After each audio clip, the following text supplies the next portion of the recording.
পর্বের ইজতেমা হচ্ছে ইনশাআল্লাহ, সেই বিষয়ে কোনো ধরনের বাধা নেই। যাদের হাতে টঙ্গীর ইজতেমার মাঠ সাধারণ নিরীহ মুসল্লিদের রক্তে রঞ্জিত হয়েছে, তাদের আসলে সেখানে ইজতেমা করার নৈতিক কোনো অধিকার থাকে না। ইজতেমা নিয়ে তবলিগের দুই পক্ষের উত্তেজনার মধ্যেই কাকরাইল মসজিদের সংবাদ সম্মেলন করেছেন সূরাপন্থী হিসেবে পরিচিত মাওলানা মোহাম্মদ জুবায়েরের অনুসারীরা। তারা জানিয়েছেন তাদের বিশ্ব ইজতেমা আগামী 31 জানুয়ারি যথাসময়ে অনুষ্ঠিত হবে।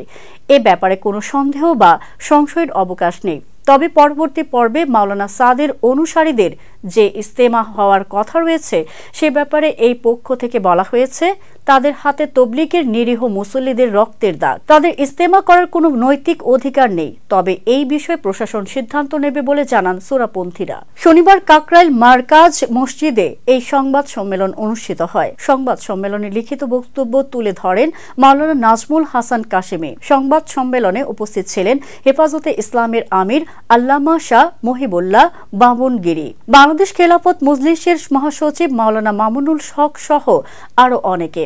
সংবাদ সম্মেলনে তবলিগ জামাতের সাতপন্থীদের গ্রেপ্তার, বিচার ও নিষিদ্ধের দাবিতে 10 জানুয়ারি দেশব্যাপী বিক্ষোভ কর্মসূচির ডাক দেন সূরাপন্থীরা।